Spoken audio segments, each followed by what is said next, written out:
Hey fellas, welcome to another exciting series and a happy new year to all my friends out there in model land.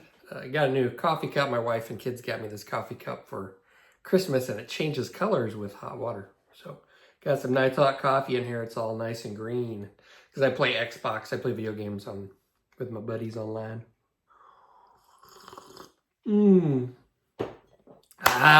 Welcome to another exciting series. I just woke up. Can you tell I got bedhead? We're going to be building Italeri's 1/32nd scale F-104 Starfighter. I thought I'd built this kit before, and then I'm getting through it right now, and it doesn't really seem familiar. I thought I built a 32nd scale. I don't know. Does Hasegawa make one? I don't know. Anyway, I thought I built this one before. Not sure because nothing's coming back to me. But I got on YouTube to see if there are any other builds of it. And there are a few builds of this on the YouTubes, but not much. Not much. And I think I found the reason why. Because it's not the best kit in the world. There are parts of it that aren't that bad. But then there are other parts that just aren't really good. It's got really deep panel lines. And I think the panel lines and stuff are kind of like out of scale, which really doesn't bother me too much. I mean, it's not that big of a deal.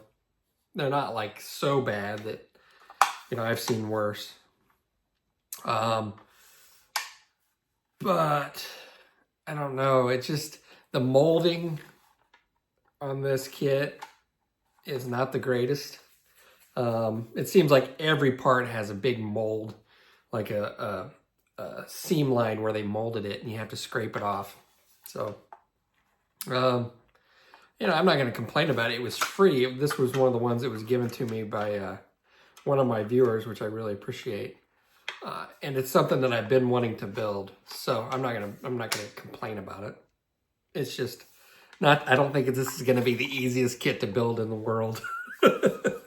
But we're going to do it. So I'll let you guys come along for the ride and enjoy my sometimes frustration. And hopefully at the end you'll get to come along with me while I celebrate building a cool looking F-104 Starfighter. So anyway, I'll quit rambling. Let's get on with the video. Did we take a sip? I thought we took a sip. Take another one.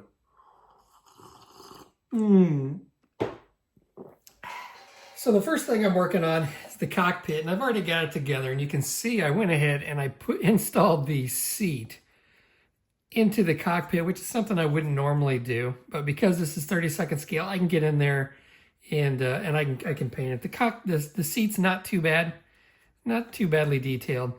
I did use the PE seat belts. There are some other like straps that go along the side that were PE, but I could not get them to stick and I got frustrated, so I just tossed them. And they really didn't look right based on pictures that I saw. So I may come in and add those with some tape or something maybe later. I'm not sure. The reason that I installed the seat ahead of time is because it didn't sit in there just right. It was kind of crooked. So I thought I'm going to get it aligned and glued in there with Tamiya Extra Thin before I get it painted, and I can get in there and paint, get in there with a fine brush and paint it. And I never really put too much detail in my cockpits anyway, and this is going to be no exception. So anyway, I've got that all put together, so we'll get that painted up here shortly. One of the issues that I'm running across with this kit, and it's pretty well known, is that you have to install the landing gear before you put while you put the fuselage halves together. So while I'm going to be sanding and manipulating the seam lines and all that other stuff, I'm going to have the landing gear in here. Now, you could probably work around it.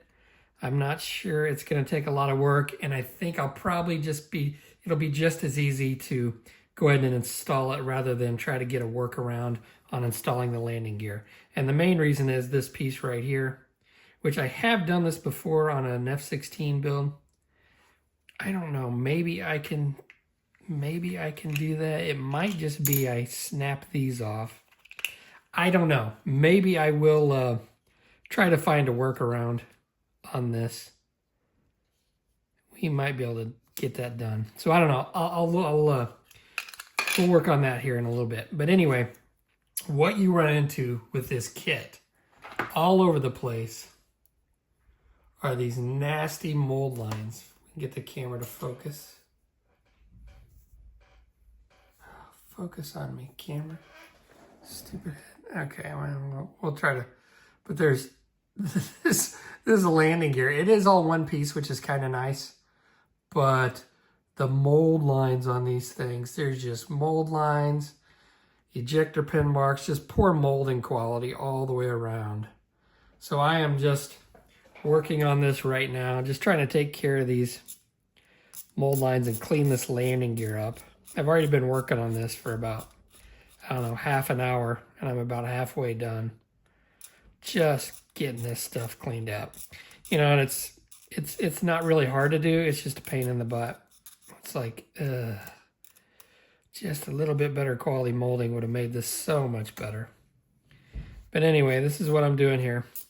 Again, I will figure out the landing gear situation if I can avoid installing it. But we'll work on that after I clean up all the garbage that's on this landing gear. So what I'm opting to do with this build, and I'm not sure this is right or wrong, but instead of gluing the two rear sections together and then plugging it in, or having them totally separate, which is an option, which would probably be the easiest option, but that's not the look that I want.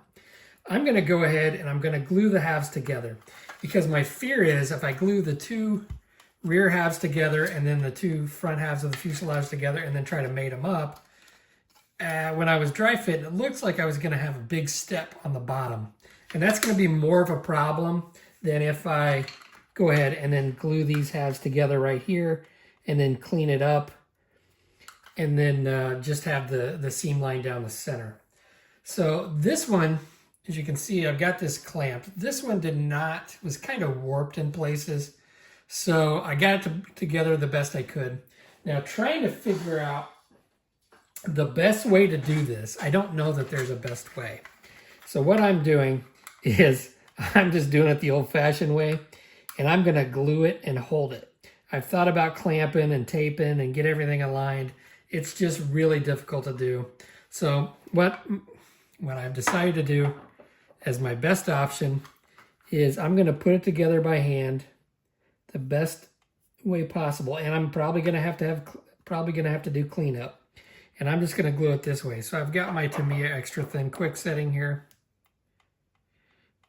And I'm just going to put this here. I'm just going to try to align it the best that I can. And hold it. And let it set and continue to glue it around. You can see I've got tape down so I don't get Tamiya extra thin there on my cutting mat. But this is the solution that I'm coming up with. And it may not be the best, but that's what we're doing here, fellas. So I'm going to slowly glue this and hold it.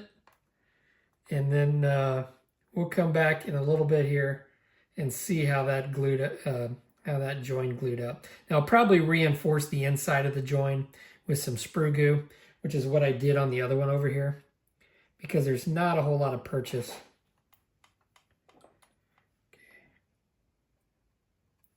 Now I probably will have to maybe do some sanding and rescribing, but I have a feeling with this kit I'm going to be doing a lot of sanding and rescribing. So it is what it is. I just didn't want to have to deal with a big step between the two fuselage halves. So I'll see you in a bit. So let's go ahead. It's been about maybe 2 hours since I glued this. An hour, 2 hours. So I'm going to go ahead and remove these clamps and we'll see what it looks like. Now I just had these clamps in place just to hold these ends together. And this one actually looks pretty good. And again, I did put some sprue goo right along the joint on the inside, just a tiny amount. If you put too much, what'll happen is it will sometimes warp and distort the plastic on the outside. So take a look at this one here. And the joint actually looks pretty good. Really good. There's a little bit of a step, and I think on the other one I'm going to have a little bit of step right here.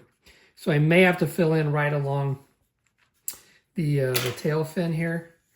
But that joint actually looks really, really good, fellas. Pretty happy with that. It does look like it's somewhat uneven right along here, but we can tackle that when we glue these together. See, this other one, same thing. It looks pretty good.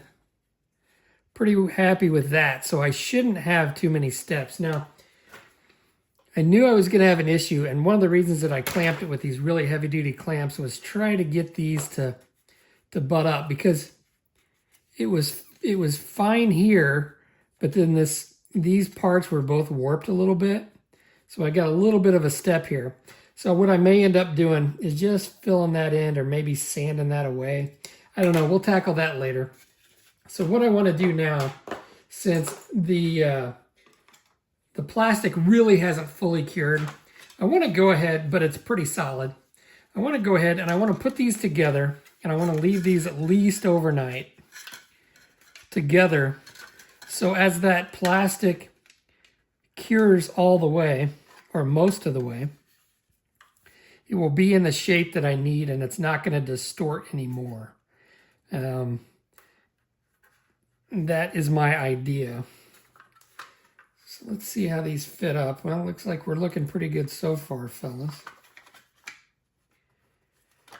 I'm kind of curious about how all these little panel lines are going to match up along the top. This kit really isn't too precise, so I can't imagine these panel lines being all these little panel lines where they join up. They won't be too bad. See, I'm going to sand away most of that. A lot of that detail anyway. Let's go ahead and tape this up.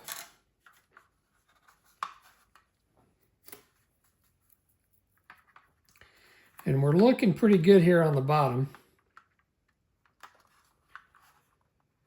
Looking really good, actually. It's almost hard to tell unless you really looked for it that these were two separate pieces. So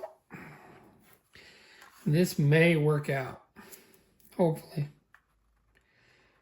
And I'm looking at all the inconsistencies in the panel lines and the depth of the panel lines. It seems to be more deeper over here than it is over here. But that's just what it is with this kit. Okay.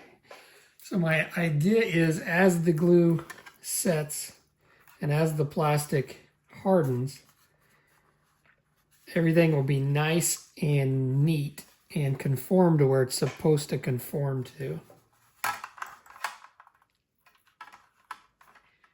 You can see how warped this is right here. You can see them just split apart.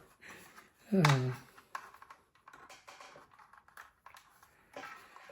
these really tight. I might even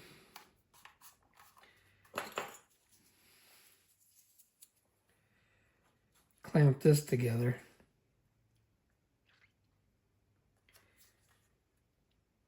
And this might even be a thing when I glue this together. I may cut that line and squish it together a little bit more.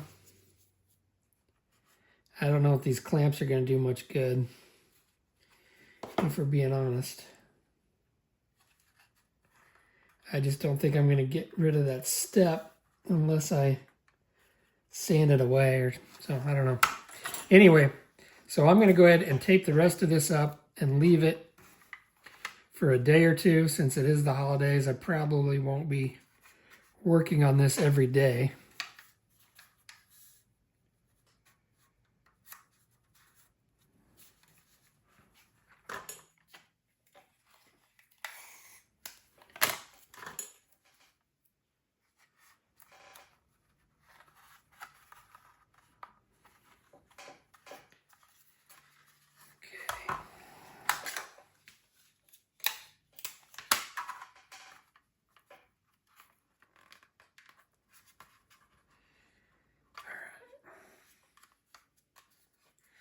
All right, fellas, so that's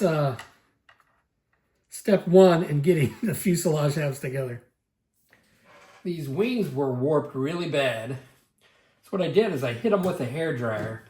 I had to get my wife's hairdryer. It's a lot hotter than the one I have down here. I hit them with a hairdryer and then put them here on the table under these clamps. Might be broke too. So this bottom part of the wing was warped really bad. So I was able to straighten it out just slightly so you can still see how it's still warped a little bit. Yeah, hair dryer and then clamping it down, and I think that got a lot of the warp out. Yeah, this, for some reason, this one wing is just like warped. So hopefully when I glue these together, some of that warp will, all of it will come out. We will see. So I'll probably go ahead and glue these together. And then if they're still warped, then I'll have to do the same thing. All right. Okay, so I've got these all glued up. They've been sitting here for about an hour. And we'll see how the warpage looks now that I've got them glued up. Now, I forgot which wing it was that was really bad. One was really straight and the other one was pretty warped. So what I ended up doing is I put some regular Tamiya glue along the inside of both wings, how they sandwich together. And then I clamped those down just like you saw before. I had those clamped down with the clamps and then my G10 stock right there. And then I came along and I glued them and then clamped them along the edge as well. So it looks like we are pretty straight on both of these wings. And again, I forgot which one it was. So I think that one's still just a tad bit warped. But not too bad. Not too bad at all, fellas.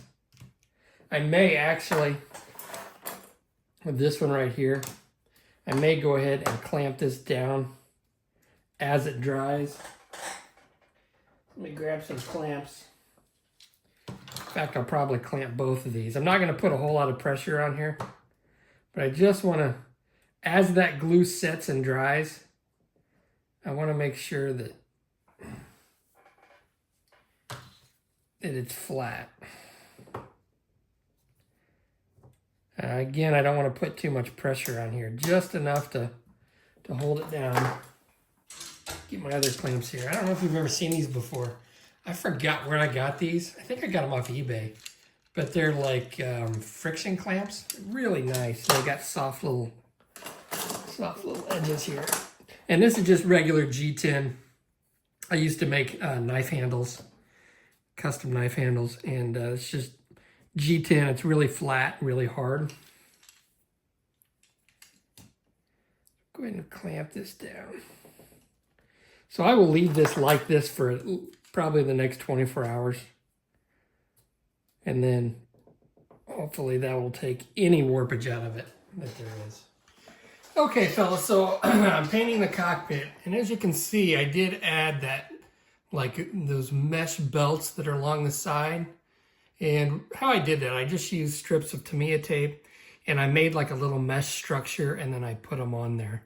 So using my infinity cutting mat, I just cut little strips and I think that looks a lot more realistic than those PE parts. So what I'm doing now is I'm painting it and I laid down a black primer coat. I don't normally do this, but I did some pre-shading. I don't know how much of it you're gonna be able to see, probably none of it. But I laid down a black primer coat and then sprayed some white over top and then some XF19 gray, sky gray, and then just did it that way. And then I'll hand brush all the details. So what I'm doing now is I'm painting the green. And what I'm using is this Vallejo light green RLM 82. And the key to painting this stuff is to mix it fairly thin. So I thin it down and then I add some retarder medium, which slows down the drying time. So you can see I've got some here on my my palette. And I'm able to get in here and almost let the capillary action take over. I'm going to try not to paint the seat belts. I'm going to paint those a gray, so I don't want to have to cover over this dark green. So I'm just going to come in here and paint the details. I'll do the same thing with the black along the instrument dials. And see, I don't have to put a very thick coat on here. I don't have to have 100% full coverage because this is like a cloth material, and it's going to have different shades in it. And with this tiny brush, I can get in here behind the seat belts and I can paint this. So I can just get in here and just drop some paint in, and that will suffice for adding color. So I don't have to have like full coverage. I'm just putting the paint where I want it. And it's thin enough that it will move into the crevices for me without me having to actually put it in there.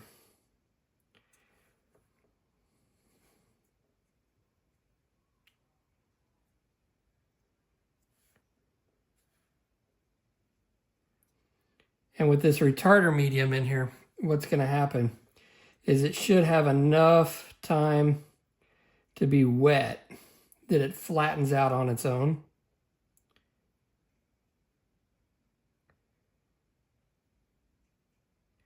You don't want to go over it too much while it's drying, because then that's when you get brush strokes. Okay, so I've got a big glob on here.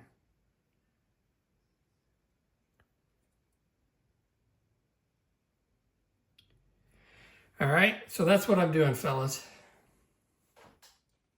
Okay, for this next step, what I'm doing is I'm installing the lights around the fuselage. So there are 3 on each side, I think 1 on the top and 1 on the bottom. And they're shaped like a little top hat. So you can see that. It's just like a little top hat, and what you're supposed to do is lay these in there, just like so. They protrude a little bit from the fuselage, and you're supposed to put these in here like this, and then I guess paint it from the back, but then I would have to mask these off. So what I'm doing is I'm just reversing it. Get this out of here. I'm going to reverse it.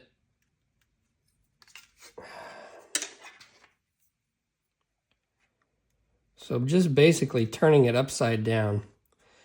And my plan is that I will not have to mask this. So I just turn it around, flip it around. And that way there's going to be a recess where the light is.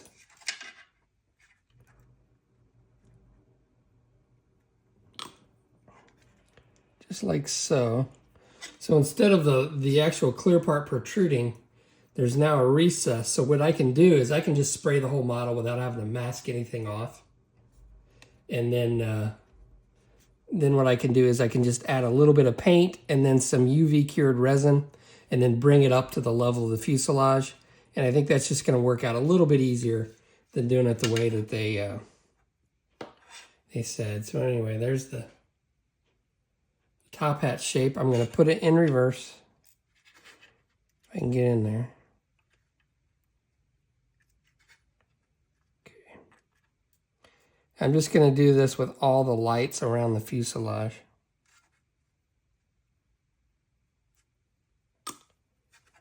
Just like so. And hopefully that's going to work out. All right, so what I'm doing now is I'm closing up the air brakes, and the fit on these isn't very good. Now on the left-hand side, it does fit a little bit better. I mean, it just, this kit is what it is. I can come in here and I can fill in the panel lines with some Vallejo plastic putty and just kind of clean them up a little bit. I mean, they don't look really, they just don't look good. This one actually does sit somewhat flush to the fuselage. This other one did not. It actually sunk down in and recessed within the fuselage a little bit. So what I've done is I've just taken some real thin plastic card and cut some strips and put them right along the edge to shim this up. And although it doesn't make the fit, you can see I kind of I've played around with it with some, to me, extra thin, trying to get those shims in there. But it does, I mean, it doesn't make the panel lines any better, but it does make it sit flush where it's set recessed in before. So just adding those little bit of shims brought it up. And again, the panel lines aren't that good. I mean, they're actually pretty horrible. I've tested some of the other doors and stuff. Closing up like the machine gun door, and it actually fits okay. Again, the panel lines just aren't very good. Ugh. You know, I'm almost half tempted just to fill that all in, sand it, and rescribe. I don't know. Maybe I'll do that. It does look pretty ratty. But anyway, we'll tackle that once we get there. But anyway, I've got those closed, got this one closed up just by shimming that up. And it did bring it up just a little bit. All right, fellas, we're making an adjustment with these things. I did decide to fill in the air brakes. And I went ahead and I cut out the inside part so I could get in there with some sprue goo and fill in all those joints because I'm going to rescribe them directly on the plastic. So I use something that I rarely ever use to fill in, especially big areas like this, which is my sprue goo. And I just mix some more up. And I used actually some of this plastic, so we'll see how this works out. But I'm putting it on in light layers and doing a little bit at a time because if I put too much in there, it's just going to stay. It's going to distort the plastic a whole lot, and it's going to stay soft for a long time. It's going to take a long time for that to harden up. But if I put thin layers to build that up, because even though I had it somewhat flush, it still wasn't, they were both sunk down just a little bit. So I am trying to fill that area in. So I've already done one coat and I've sanded and I've started putting some more on here. I put this on yesterday, so it's pretty hard. I can go ahead and sand it. How I'm doing that is I'm just taking one of my Infinity sanding sponges. This one's like a 220. I'm just masking off the area with some of my heavy duty blue painter's tape. I'm just sanding away this area.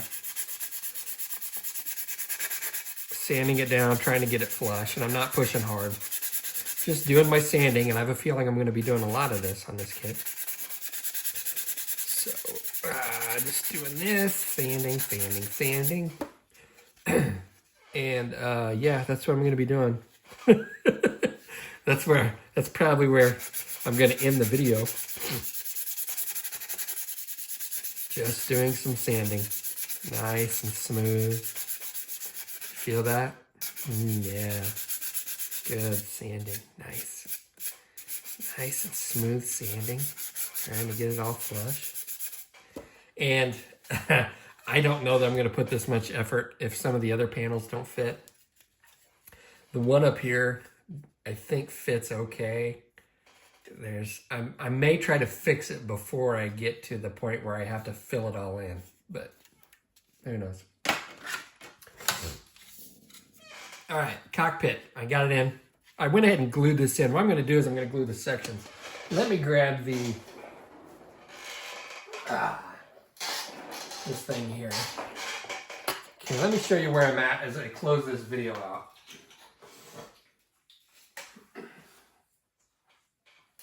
All right, so I've got the engine here. I've cut the engine up in different pieces. So the rear landing gear bay, it goes in here like, oh God, yeah, I'm gonna break this stuff off. This little piece I know I'm gonna break off. That's part of it. Part of the fun, fellas, breaking this piece off that I didn't want to have glued on here. But anyway, the rear landing gear bay goes in like this. I think I'm going to glue the wings on after I get this piece in and before I close it up, so I can go ahead and reinforce the wings because they don't really sit in there very well. Now, I'm supposed to glue this piece on back here, which I did temporarily, and then the engine plugs in the back. Okay, you can see I've cut the engine off in half because it's really not necessary. I wanted to cut weight on it, And that was a lot of extra weight back here to have those pieces on and then have the engine sticking out here, which is what they want you to do. But I found when I close the fuselage halves together, I can just stick this part of the engine in the back and it like catches on right there. I think that's supposed to be right.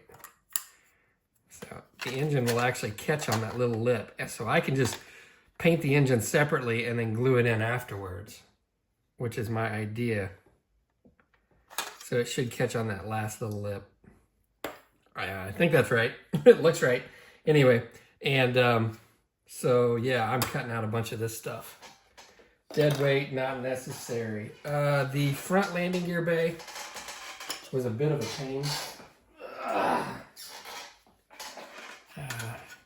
I got it in. Again, you got to have the front landing gear in. I'm sure there's a way to work around. But this actually looks like it's going to fit. Like this panel here looks like it's going to fit pretty well. I mean, not too bad of a fit. So hopefully that will look okay. Anyway, I'm starting to ramble on here. I'm going to get on with trying to get these air brake dealios all sanded and smooth and rescribed. And that will be a jumping off point for the next video. So I appreciate you watching, and I will see you next time, fellas.